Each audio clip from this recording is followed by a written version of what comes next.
Évangile selon Matthieu, chapitre 14. Premier paragraphe, versets 1 à 12. En ce temps-là, Hérode le tétrarque ouït parler de la renommée de Jésus, et il dit à ses serviteurs: C'est Jean le baptiseur. Il est ressuscité des morts, et c'est pourquoi les miracles s'opèrent par lui.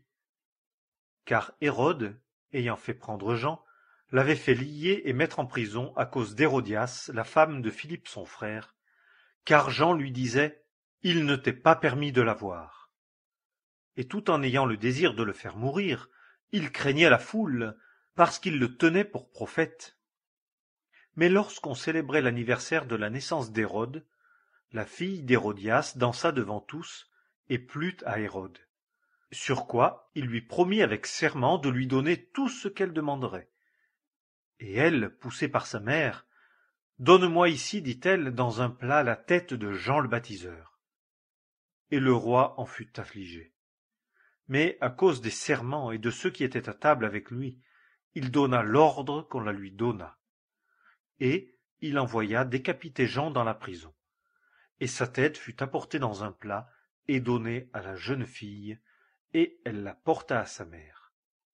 Et ses disciples vinrent et enlevèrent le corps et l'ensevelirent. Et s'en allant, ils rapportèrent à Jésus ce qui était arrivé. Deuxième paragraphe, versets 13 à 21. Et Jésus, l'ayant entendu, se retira de là dans une nacelle en un lieu désert à l'écart. Et les foules l'ayant appris, le suivirent à pied des différentes villes. Et étant sorti, il vit une grande foule, et il fut ému de compassion envers eux. Et il guérit leurs infirmes. Et le soir étant venu, ses disciples vinrent à lui, disant: Le lieu est désert, et l'heure est déjà passée. Renvoie les foules, afin qu'elles s'en aillent au village, et qu'elles s'achètent des vivres. Mais Jésus leur dit: Il n'est pas nécessaire qu'elles s'en aillent. Vous, donnez-leur à manger. Mais ils lui disent: Nous n'avons ici que 5 pains et 2 poissons. Et il dit: Apportez-les-moi ici. Et, ayant donné l'ordre aux foules de s'asseoir sur l'herbe, ayant pris les 5 pains et les 2 poissons, il regarda vers le ciel et bénit. Et ayant rompu les pains, il les donna aux disciples, et les disciples aux foules. Et ils mangèrent tous, et furent rassasiés. Et ils ramassèrent des morceaux qui étaient de reste 12 paniers pleins. Or, ceux qui avaient mangé étaient environ 5000 hommes, outre les femmes et les enfants. Troisième paragraphe, versets 22 et 23. Et aussitôt il contraignit les disciples de monter dans la nacelle et de le précéder à l'autre rive jusqu'à ce qu'il eût renvoyé les foules. Et quand il eut renvoyé les foules, il monta sur une montagne à l'écart pour prier. Et le soir étant venu, il était là, seul. Quatrième paragraphe, versets 24 à 33. Or la nacelle était déjà au milieu de la mer, battue par les vagues, car le vent était contraire. Et à la 4e veille de la nuit, il s'en alla vers eux, marchant sur la mer. Et les disciples, le voyant marcher sur la mer, furent troublés, disant: C'est un fantôme. Et ils crièrent de peur.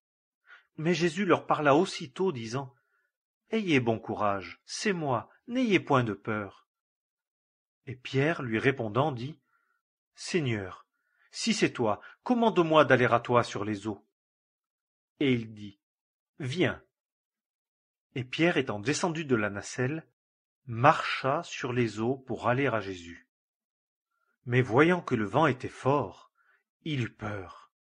Et comme il commençait à enfoncer, il s'écria, disant: Seigneur, sauve-moi.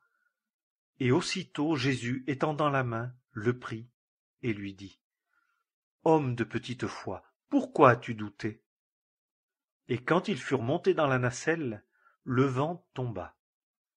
Et ceux qui étaient dans la nacelle vinrent et lui rendirent hommage, disant: Véritablement, tu es le Fils de Dieu. Cinquième paragraphe, versets 34 à 36. Et, ayant passé à l'autre rive, ils vinrent dans la contrée de Génézareth. Et les hommes de ce lieu-là, l'ayant reconnu, envoyèrent dans tout le pays d'alentour, et on lui apporta tous ceux qui se portaient mal. Et il le priait de les laisser toucher seulement le bord de sa robe, et tous ceux qui le touchèrent furent complètement guéris.